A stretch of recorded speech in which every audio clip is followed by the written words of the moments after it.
Bueno, en esta ocasión vamos a hablar sobre la historia de la inteligencia artificial. Bueno, los esfuerzos por reproducir algunas habilidades mentales humanas en máquinas y androides se remontan muy atrás en la historia. El mito del coloso de Rodas entre los griegos, las estatuas parlantes del medioevo, el androide de von Kempelen que jugó ajedrez con Napoleón y el motor analítico de Charles Babbage que calculaba logaritmos son solo algunos de los ejemplos de este antiguo interés. Igualmente, la concepción de la inteligencia humana como un mecanismo no es reciente ni ha estado disociada de la psicología. Descartes, Hobbes, Leibniz y el mismo Hume se refirieron a la mente humana como una forma de mecanismo. Durante el siglo XIX y la primera mitad del siglo XX, las analogías biológicas y fenomenológicas desplazaron a la noción de mecanismo en el estudio de mente humana. Sin embargo, a partir de la segunda mitad de nuestro siglo, la noción de mecanismo renovó su poder heurístico con la formalización de la noción de computación. Como algunas máquinas, especialmente las calculadoras, se diseñaron para evitar el tener que pensar y para hacer el pensamiento más rápido y exacto, fue inevitable que desde sus orígenes las calculadoras y más adelante las computadoras se relacionaran con la inteligencia y el pensamiento enfatizado con sus similitudes. Bueno, la inteligencia artificial fue introducida a la comunidad científica en 1950 por el inglés Alan Turing en su artículo Maquinaria computacional e inteligencia. A pesar de que esta investigación sobre el diseño y las capacidades de las computadoras comenzaron algún tiempo atrás, fue hasta que apareció el artículo de Turing que la idea de una máquina inteligente cautivó a los científicos. La pregunta que Turing trató de responder afirmativamente en su artículo era: ¿pueden las máquinas pensar? Los argumentos de Turing en favor de la posibilidad de inteligencia en las máquinas iniciaron un intenso debate que marcó claramente la primera etapa de interacción entre la inteligencia artificial y la psicología. Los debates en aquella época se centraron en el análisis de la serie de problemas implicados en la aplicación de términos mentalistas a las computadoras. La intención de Turing no era la de usar esos términos como analogías, sino la de eliminar la distinción entre inteligencia natural e inteligencia artificial. Las dos contribuciones más importantes de Turing a la inteligencia artificial fue el diseño de la primera computadora capaz de jugar ajedrez y, más importante que eso, el establecimiento de la naturaleza simbólica de la computación. El trabajo de Turing, quien falleció prematuramente, fue continuado en los Estados Unidos por John von Neumann durante la década de los 50.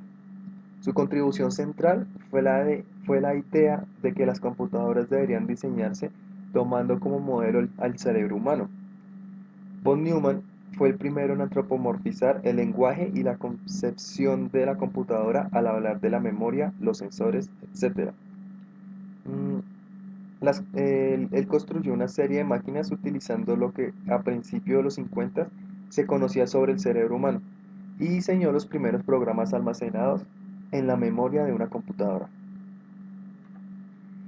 Sin embargo, esta línea de investigación pronto encontró serias limitaciones. La concentración en la limitación de la constitución físico-química del cerebro no permitió ver a von Neumann y a sus seguidores que la analogía sería mucho más eficiente si se estudiaran las funciones del cerebro, es decir, sus capacidades como procesador de información. Corresponde a McCulloch, a mediados de los 50, formular una posición radicalmente distinta al sostener que las leyes que gobiernan al pensamiento deben buscarse entre las reglas que gobiernan a la información y no entre las que gobiernan a la materia. Esta idea abrió grandes posibilidades a la inteligencia artificial. En esta línea, Minsky, en 1959, uno de los padres fundadores de la inteligencia artificial, modificó su posición y sostuvo que la imitación del cerebro a nivel celular debería ser abandonada. Es más o menos en esta época que ocurre un evento que organizaría y daría un gran impulso al desarrollo de la inteligencia artificial.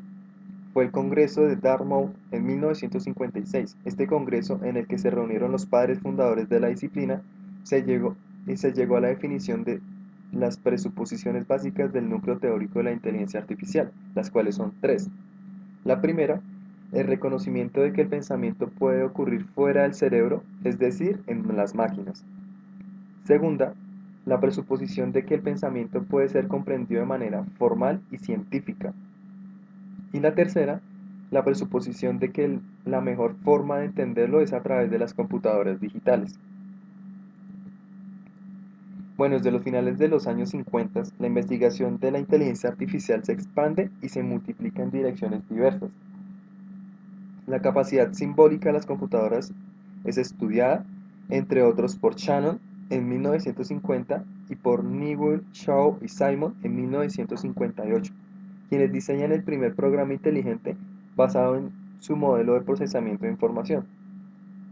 Este modelo de Newell, Shaw y Simon habría de convertirse pronto en la teoría dominante en psicología cognoscitiva.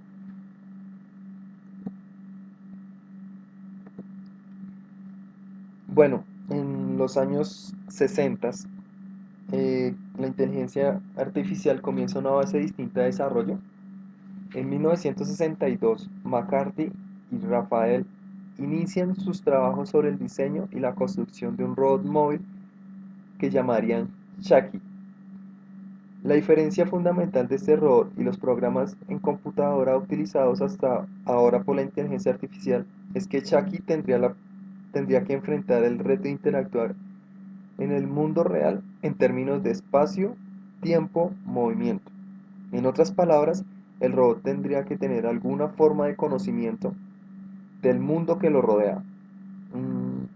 Este reto inició una fuerte preocupación en la inteligencia artificial por el estudio de la epistemología y procesos cognitivos. La discusión se centró alrededor de los problemas de la representación mental o interna del conocimiento, la percepción y los problemas del significado. La idea básica de Rafael era la de reunir en una sola distintas máquinas, con la capacidad de aprender por experiencia, de reconocer patrones visuales, de modelar, de manipular símbolos, etc. Y de esperar que todo fuera mayor que la suma de las partes.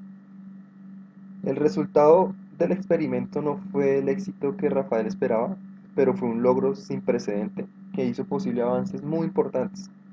El aprendizaje más importante de esta experiencia fue la comprensión que el problema más difícil de resolver de la inteligencia artificial era el de construir una máquina capaz de funcionar con altos niveles de incertidumbre como lo hace un ser humano. Eh, Se hizo claro que construir una máquina que no lidiara efectivamente con la incertidumbre sería una de dos: o trivial o por la simpleza de la tarea, o imposible por la complejidad de la misma.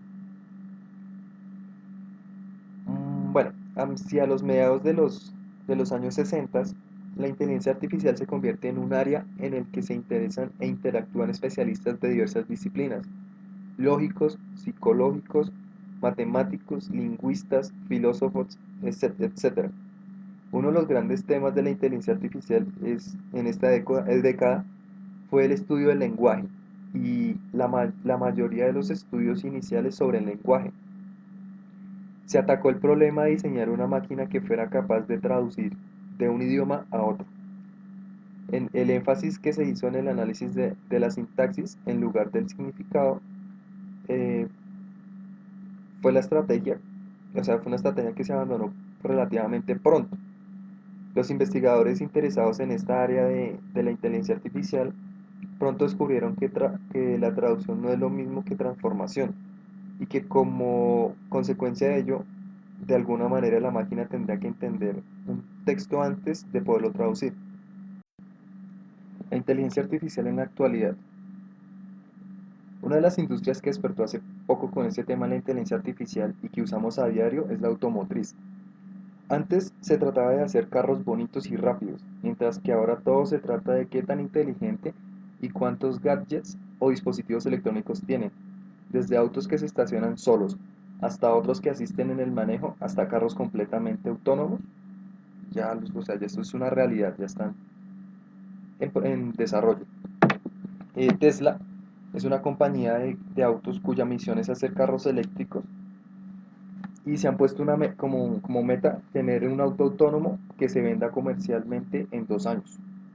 Ya tienen el software y el auto, solo falta convencer al consumidor que es seguro y obviamente terminar de realizar las pruebas y lograr las certificaciones que requieran para que transiten libremente por las calles.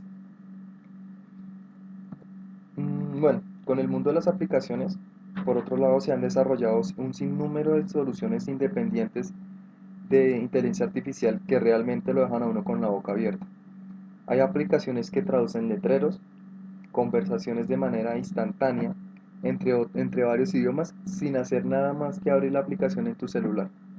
También hay aplicaciones de reconocimiento de canciones que con solo escuchar un pedazo de la misma o escuchar a alguien cantar un pedazo, te la reconoce en cuestión de segundos. Existen también buscadores que ya adivinan lo que quieres encontrar antes de escribirlo y que te brindan resultados antes de terminar de pensarlos, como el caso de Google, donde apenas escribes un par de palabras y te van mostrando los resultados. La inteligencia artificial en la medicina. Pues este campo se cuestiona, pues por no decir que todo, la inteligencia artificial se ha convertido en un componente cada vez más común y ya existen robots como Da Vinci que replica movimientos humanos interpretados por controles y realiza operaciones delicadas con éxito. También encontramos computadoras que basándose en imágenes, resultados de laboratorios y el historial médico digital del paciente, pueden diagnosticar enfermedades e inclusive dar las instrucciones para tratar la enfermedad a fin de respaldar los diagnósticos y tratamientos indicados por los médicos. El siguiente paso dependerá de hasta qué punto el ser humano permite a estos robots tomar más control del tratamiento de la salud. Bueno, muchas gracias por ver el video. Aquí tenemos la bibliografía donde saqué toda la información y muchas gracias.